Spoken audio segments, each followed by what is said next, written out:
Hello and welcome to the BiG Scuba Podcast.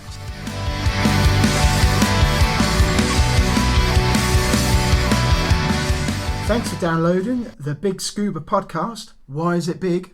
Because I'm Becky. And I'm Ian. And I'm Gemma. And together we make up the BiG Scuba Podcast. So it's good to have you all with us again. Welcome to episode 2. Here we go. So following on from our first episode, we want to say a big thank you for really downloading and sticking with us for another go. Around the table, we've got Becky and Gemma. Hello. Hiya. How are we all getting on?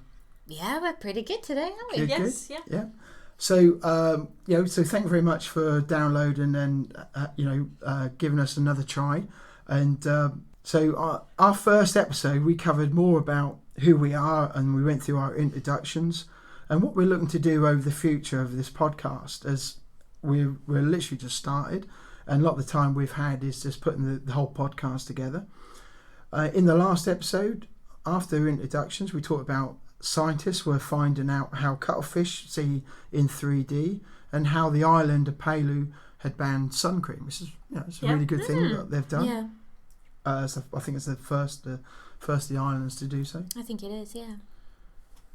We're also asking you to join us on the various social media platforms that you'll find us on. We're out there on Facebook, Instagram, and please don't forget to like and support. Hit that subscribe button. And we'll be having a Patreon site as well, and that'll be following up soon. So even for the price of a small cup of coffee, you might even be able to take part in the show by listening to outcuts, stuff like that. I think we'll. I dare say off the shop floor. Yeah, trust me, it'll be worth it. Yeah, probably most of them will be mine, unfortunately. Anyway, moving on swiftly. So so main thing is thank you very much for giving us a go on episode 2. So on with the show. Becky, what have you been up to lately? Tell us. Ooh, what have we been up to lately?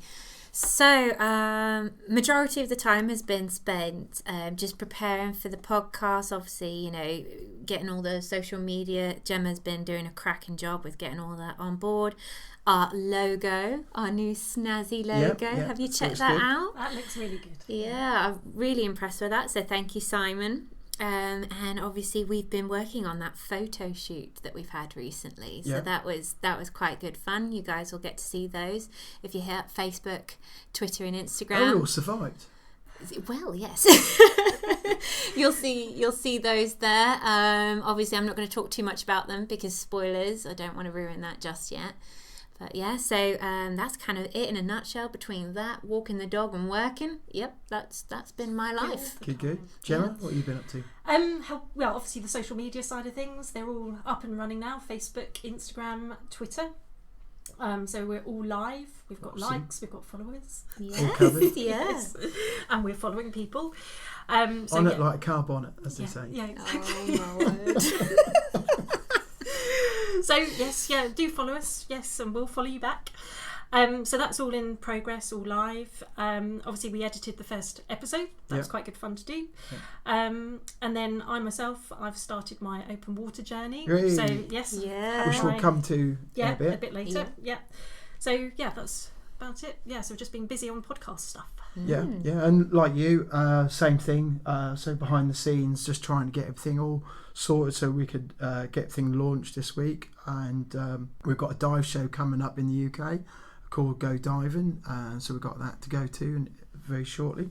And hopefully, if anyone's listening by this stage, we might even come across a few of our listeners with a bit of luck, maybe at the show. So that come say hello. Hi. We've got our snazzy fleeces and tops. You won't miss us at all. We'll be posting pictures of those on social media as well. Yeah. And just while we're on the subject of what we did in the pool with the photos and stuff like that, just a couple of thank yous to Ian. Thank you very much for your camera work, and also for Josh, who was there with the GoPro, and also to Chris and Polly to letting us use the pool. Because Chris will see scuba in Norwich, so we couldn't have done that without your help. So guys, thank you very much for that.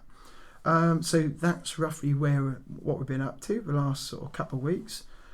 Gemma, so tell us about your open water journey. So you last time we spoke, you'd done your Tri-dive. Yes, and that all went well. Yeah. Had a good dive master, and he didn't manage to drown you. Yes, yeah. Yeah, and Becky was there, great support as well. So, Just chilling out, you know. I didn't really do much. Yeah, so I signed up there and then. So who you doing your training with? Well, Polly is obviously there to conduct it. So I've had one theory session in the classroom. So Chris took part in some of that, and Polly. Yeah. So that was quite sort of straightforward. What's the name of the dive centre? Crystal Seas in Norwich. Cool. Yes. Okay. And you're doing a PADI, aren't you? Yes. Yeah. Yeah. So it's all PADI. So the theory just went through being a diver, and we went through some equipment. We went round the dive shop and saw the equipment as well, so we could kind of visualise everything. Yeah, it was good. Yeah.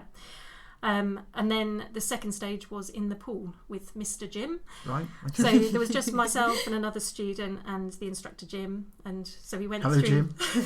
Yes, hello Jim. We had a fun session. Yeah, it was full of laughter. But obviously, in all seriousness, we went through the skills. We did removing our masks, sharing my favourite air. one.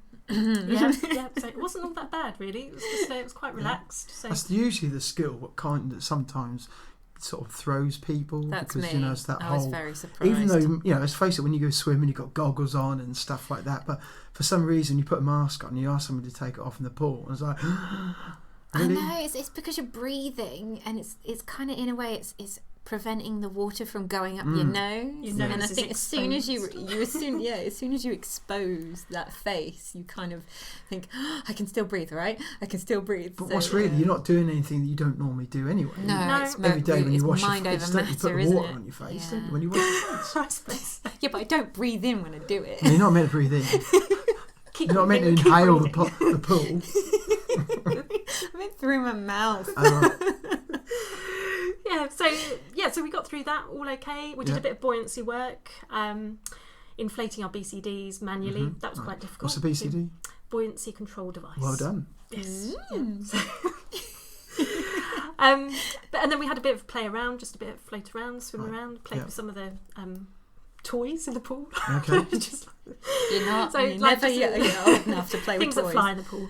But yeah, that was it. So it's quite good fun. So the next stage. Any nerves? No, not in the pool. I did have a second theory session, so that was looking at all the tables. That was quite complicated, so that was something a little bit different. Yeah.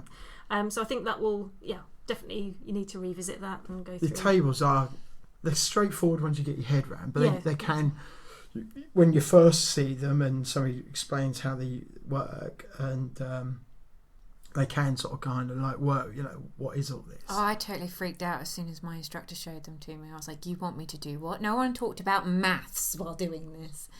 Those tables that you're talking about, Gemma, they're just to quickly explain what they are. So they're the recreational dive planner tables. Yes. They've been around a little while, and they came about before we had dive computers. So they're a decompression table, and you use them to work out how much. So once you've been for a dive, you can use them to work out how much residual nitrogen is still in your system. So with a surface interval even, you can work all that out, and you'll know exactly how long you can stay in it, because the second dive that you'll have will compound that nitrogen that's already in your system. And it depends on what depth you're diving at.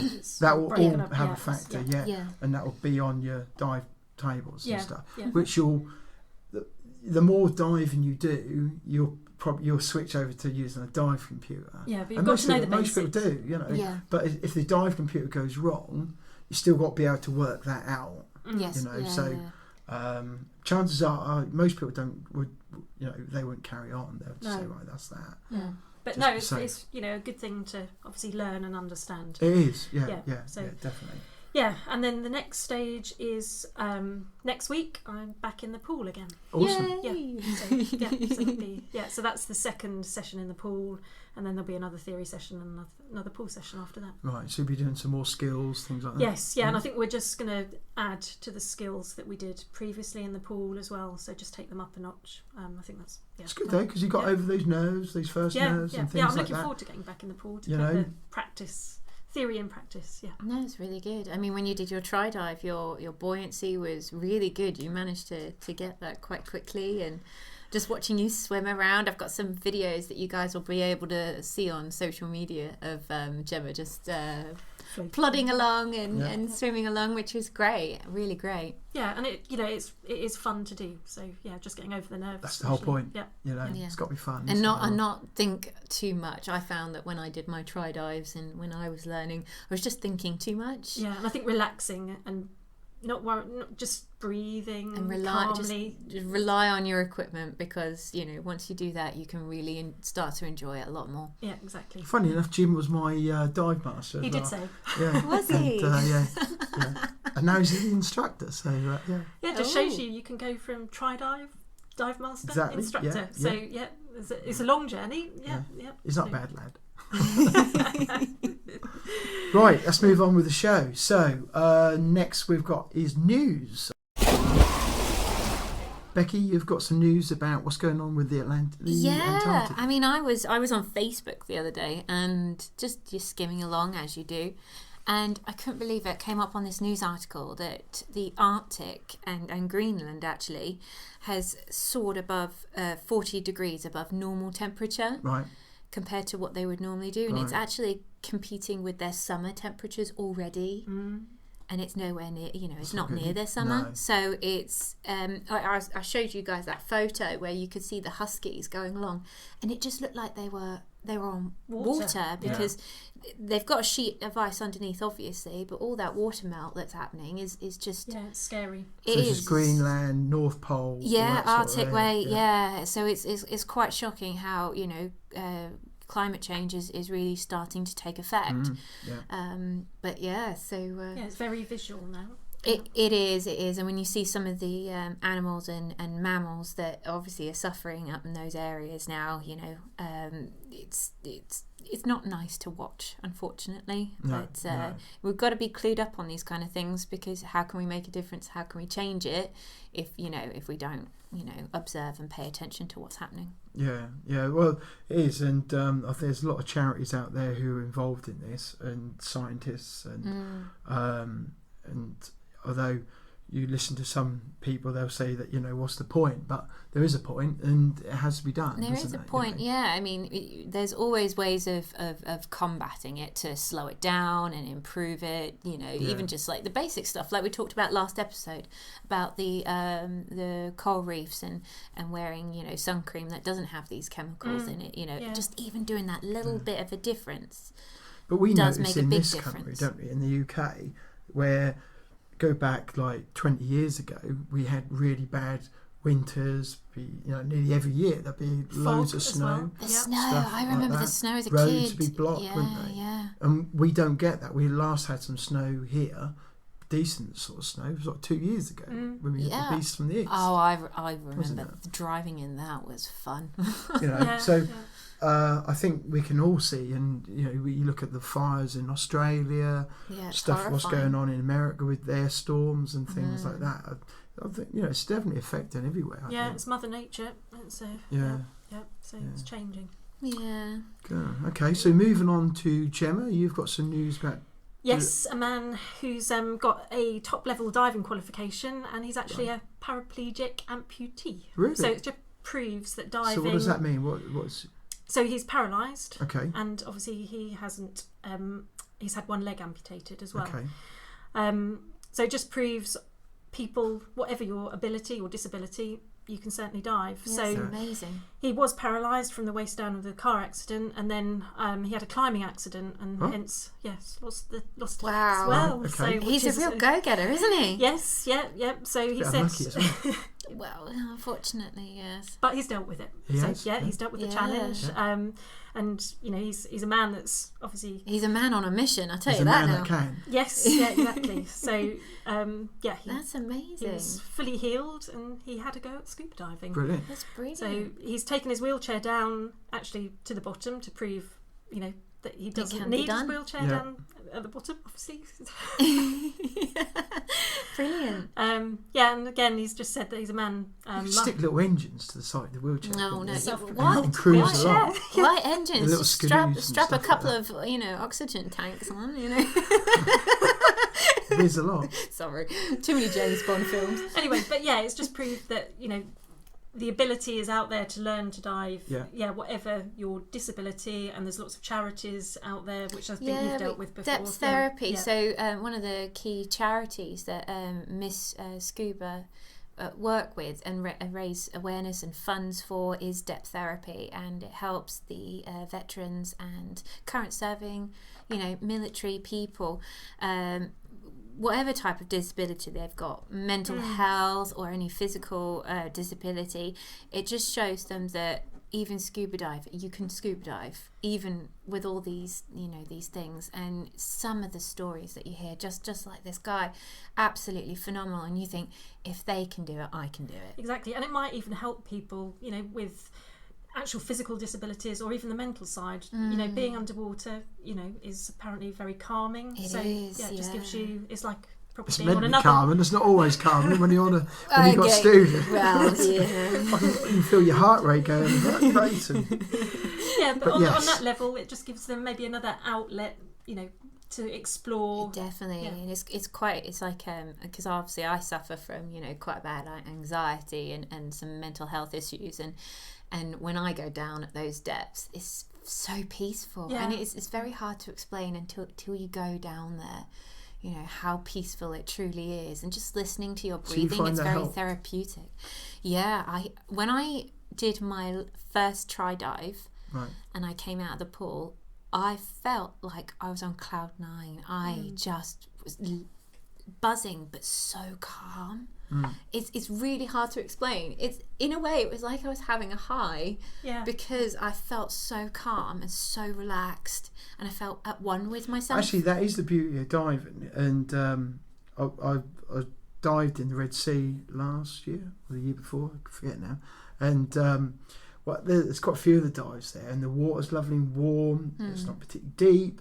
You've got white sands and stuff like that, and you kind of just like drift along, almost daydream, sort of just taking it all in, looking at the fish. It's like being on another planet. It is. It's almost like being in dreamland. The best place to experience being an astronaut. Yeah, weightlessness. Well, NASA have got, haven't they, a big sort of pool, if you like. It's really, really deep, and they'll put in a mock-up spaceship of some description, and they'll practice because the effects of how things are with resistance and stuff in the water is very similar to how weightlessness and resistance is when they get into space. So I think there you go. Next career, Gemma. Gemma the astronaut. Go from under the water. And it all happened here in Bungay. You heard it first. Well, I like a challenge. Horse riding, diving, paddleboarding, kayaking, horse riding, and now space. Scuba diving. Okay, cool. Okay, yeah, brilliant. I think what we should do is depth therapy is a really important thing, and I know there's quite a few people locally who support that.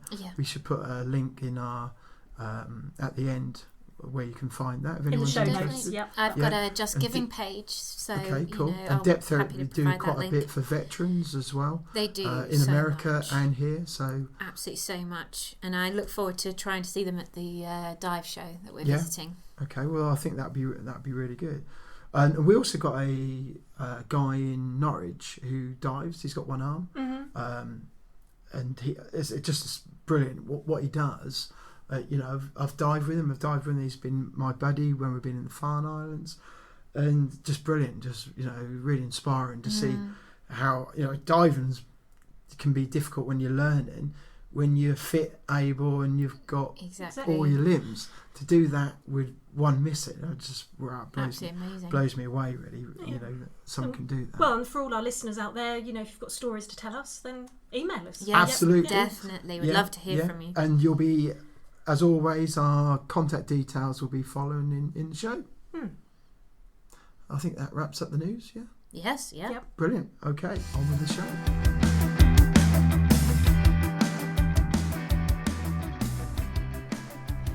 If If you would like to follow us on social media, you can find us on Facebook, Instagram and Twitter.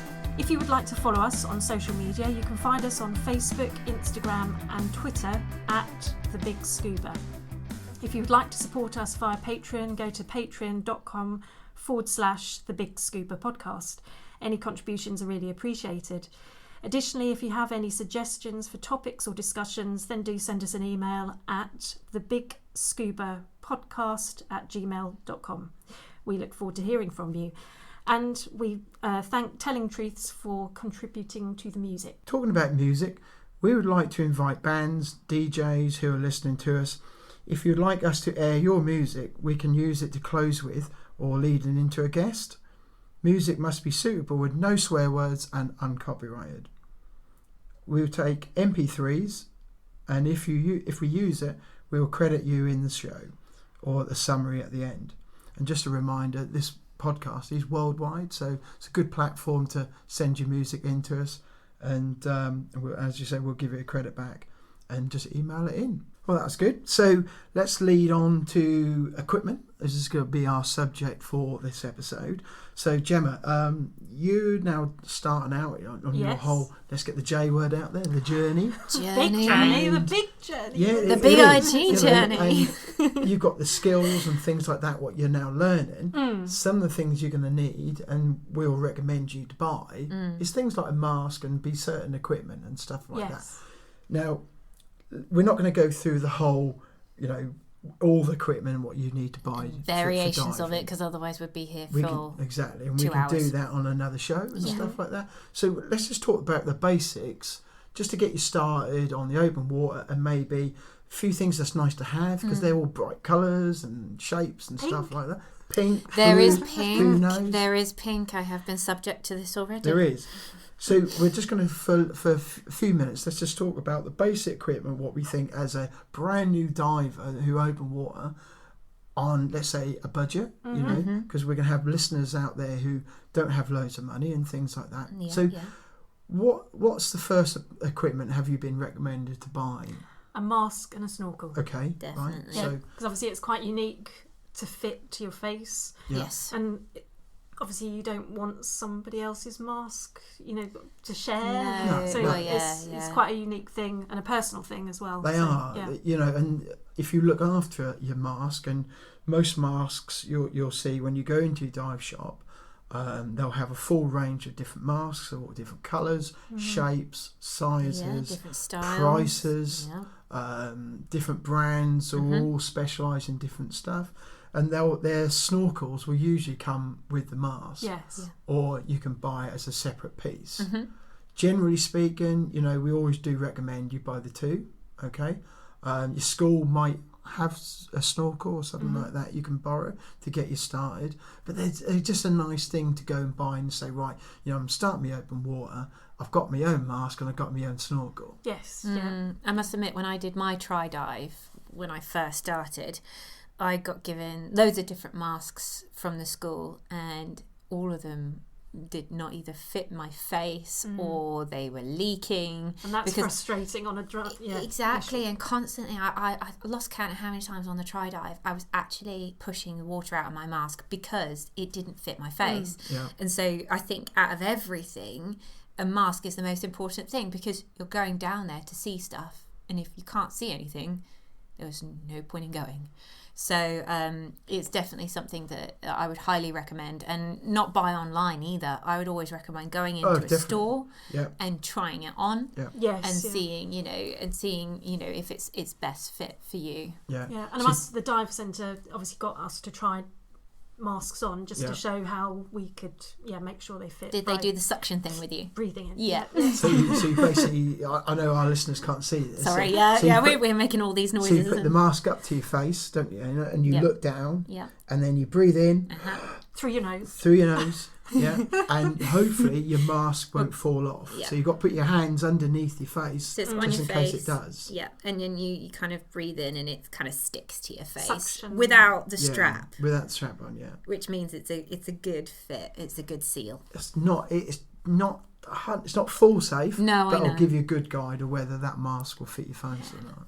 And if you do smile underwater, Yeah. If you've got those laugh lines, like me and Gemma definitely have some good smile lines. Don't I have them?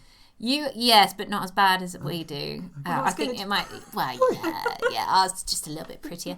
But unfortunately, I have been prone to that. So no laughing. No, straight faced. So I look very angry. I've still got my youthful looks because I'm in my 20s. You're very baby faced. But unfortunately, when I go scuba diving, through as well. I'm trying to ignore him. Have you noticed this? Does it help your mask stay on? It does. Yeah. It adds extra grip. I've still got bumper. Get a hairy top. But have you not? We that's why us ladies have such large problems is because the mask just slides off our face. There's nothing to grip to. But yes, obviously, because I laugh and smile and I like to talk, obviously, underneath the water. I haven't noticed that. Thank you very much. I do struggle with a bit of water that still comes in, even though my mask is really quite suited to my face. Though, isn't it? So here's the thing. Yes. When I started, so my thoughts were with a mask is that I thought, well, I don't really want to go for a black mask because that'd be all this dark around the eyes and that'll make me feel a bit sort of claustrophobic. Maybe So I to thought, some well, people. I'll go for a clear mask so I can see plenty of vision. Yeah. Right? That leaked on me like a sieve. Right? Even though I did the whole, face down, breathe in, it still leaked Had on me. nothing to like a do sieve. with the colour. No, I know. But anyway, it leaked like a sieve and I had to get rid of it. So I got another one, and a good thing to do as well when you're starting out is talk to other divers. Yeah. It is a social sport, and one of the things you can do, chat to them, Yes. see what masks they got, what works well for them. Again, it's not a guaranteed rule that's going to work for you because money doesn't come into it because you can go spend £100 or $100 on a mask and that fit for somebody, but when it comes to you, it won't fit for you. I have a very expensive snorkel mask that I actually can't use. Yeah, and they're all compared to my different. other mask that I use for scuba Because diving, our faces are all different. and it's a lot cheaper. Yeah. So what I found was I thought, right, okay, I'll try. Everyone said, right, I'll try this mask, and it's got a skirt that go round it with sort of stiffening and stuff, which the other one didn't. Tried that, and I still got it. It's a brilliant mask, and it is all coloured in.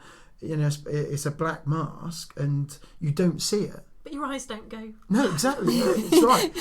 You're not a cuttlefish. So anyone out there, if you are looking for masks and stuff, I can assure you, if you are, if you think, oh, I don't want to go for one that's all coloured in, be honest with you don't see it. No, I don't think You honestly don't. It doesn't affect you at all. No, not at all. And I've worn mine in the Red Sea, when it's been beautiful colours, bright sunshine and stuff. Doesn't affect at all. Yeah, so, mine's completely clear all the way around. It just has this colour accent kind of, fashion statement, obviously, I think. And it's blue and it doesn't affect me in the slightest. I don't even know, if I'm honest. But the main thing is not to buy them online. That's not really recommended. I would always, unless you've obviously tried it in the shop, and then you buy it online, maybe because it's cheaper, but always try it on first. Try before you buy. Honestly, I wouldn't. I would literally...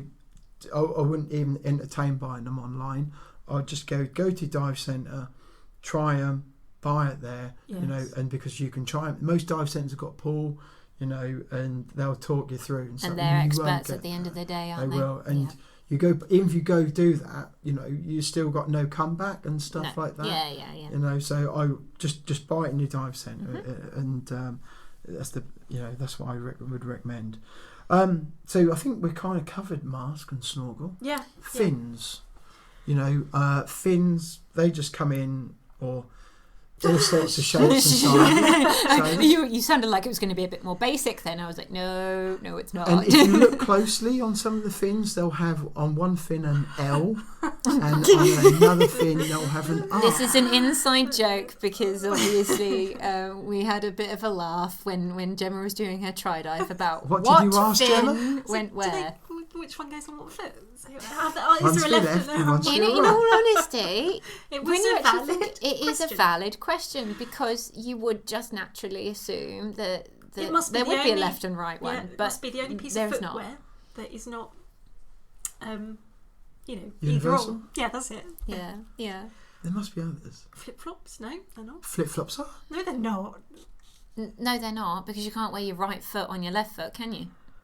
Do if you come from Bungay. Oh yeah, I think that's kind of Or if exception to the Or rule. if you've got Pakefield feet. All right, okay. For all the people that don't have those type of feet out there, but yeah. So Some people don't even need fins. Let's move on. Anyway, so fins, they all come in shapes and sizes, colours, brands, and for all different things. So opened and closed as well. Is that how they say it? it is, Open and yeah. closed? So okay, so if you're going to go diving in the sea, so let's say, and you're going to do a week's diving somewhere, if you're diving barefoot, it's going to rub on your heels and stuff like that. I would recommend wearing boots. Even in warm water, booties, you know. I wore mine in Forteventura. It was super comfy. Yeah. You don't want blisters, do you? You don't, No. no, and you're soon going to get them with barefoot on, you know, hard plastic and stuff. Even if they fit like a tree, in salt water as well. That's not a. And you're quite a moving great your thing. feet in different Yeah, kind of yeah, ways. so Yeah. Good pair of booties that fit, and there's all different bright. Why are you laughing? You said booties. That's what I thought. Booties. It sounds really Booties. cute, doesn't it? Booties. Booties and fins. Booties and Anyhow. fins. Yeah. So I always wear mine because Yeah. it's just, you know, you've got the grip there as well. So obviously when you're on deck, or you know. You're not barefoot when you come out of your fins. Exactly, but you've also got that grip there that you might potentially need depending on where you're actually coming out. If you're on a dive boat, the floor of the dive boat gets wet, gets slippery and stuff like that. So you do have to be a bit careful and what have you. And you can get split fins, which they're kind of. Are they those ones that have the V? They got a split in the middle. Well, yeah, thank you very much. Insert sarcasm here. Okay. For all the on it people today. that don't know that, Okay. can you explain what a split fin is? So they're usually they're fit, and some people prefer them for especially with currents and stuff like that. So they'll have a split down the middle, and then almost like a two-piece. Like a reptile's tongue. Yeah, and they're kind of they're kind of sort of what's the word, mustard. You either like it or you don't. Marmite, you mean? Marmite. Even. But I hate mustard, so you're all right then. Other yeast spreads are available. Vegemite. Yes. You know, so they are a little bit hit and miss, and you'll either like them or you don't. I've tried them. I don't particularly like them. I don't see the fascination with no, them, if I'm I honest. don't. I think they're, you know, some people would like them.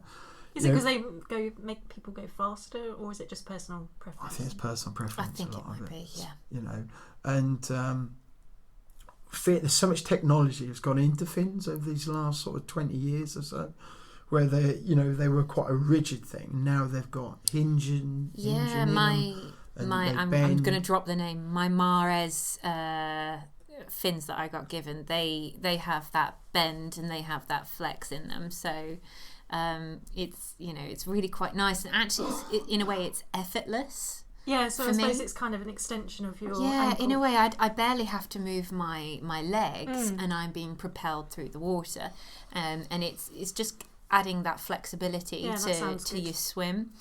And again, you know, a good dive centre will have a full range of all different fins, shapes and sizes. Yeah, you remember when we went to Crystal Seas and we stood there and we were staring at how many different types There of was fins? a Loads. whole wall. Yeah. So many, and that really expensive pair.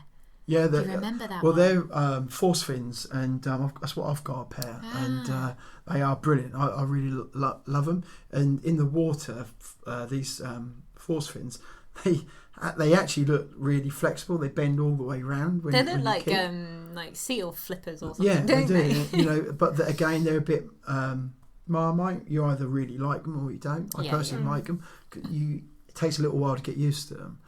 And if you're in the tech diving sort of realm of things, a lot of tech divers will go for a more shorter, heavier fin, because they just get a little bit more weight with that. And also, if they are, let's say the cave diving or anything like that, you know, they're powerful, and there isn't a lot of length with them as well. So if they're in short, confined areas and whatever, or in a wreck, you know, the last thing you want is bashing into stuff.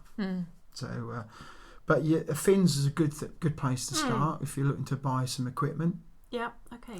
Prices can range anything from, let's say, £60, $60, anything up to about, for a good pair, maybe $120. You know, depending on your budget and things like that. And again, I would speak to your dive centre, speak to other divers, and see what they think. Yes, you know, what they can what feel. And a lot of that is personal choice. You know. Great. All right. So that's kind of fins, and probably one of the other things you might want to look into is once you've got your mask and you've got your fins, is maybe a computer. And you've learned how to use the tables, great.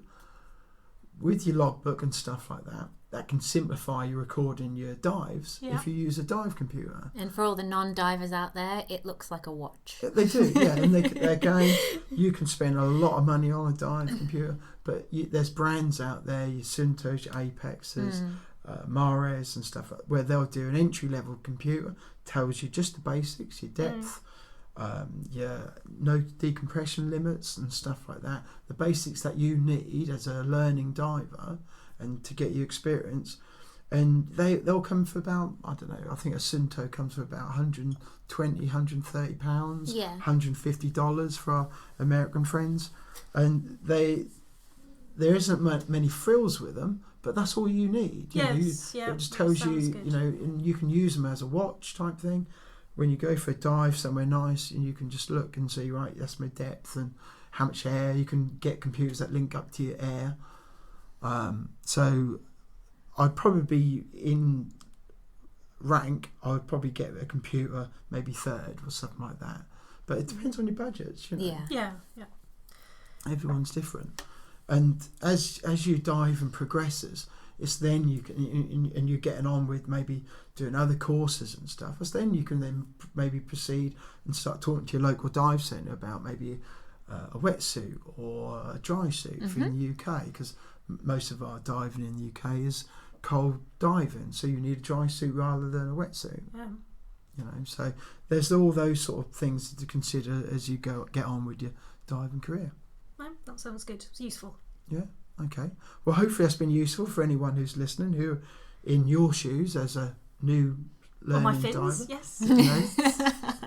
You know? So I think we've covered everything, and really, I know we harp on about it quite a bit, is do set up that relationship with your local dive centre. Yes, definitely. Really. And they're the place to go to get advice and listen to a good podcast like this. Anybody got anything to add? No, that's quite helpful. I think we covered everything. Just the basics. Yeah, start with the basics. Don't make it overcomplicated. Yeah. Yeah, no, Good you don't advice. need to spend, you know, hundreds and hundreds of pounds and dollars on equipment, when actually there are some good ones out there that, you know, are still cost effective and, you know, Yeah, good you've got budget. to start somewhere as well. Exactly. Yeah. Okay, well, let's wrap things up. So that's episode 2. Thank you very much for listening. And episode 3, we'll be just looking into maybe a bit more about how your journey's getting on with diving. I'll be a bit further along the journey. Brilliant. So we'll bring some more news to the episode. Excellent. So tune in for episode 3. Great. Goodbye. Thank you. Bye. Cheerio.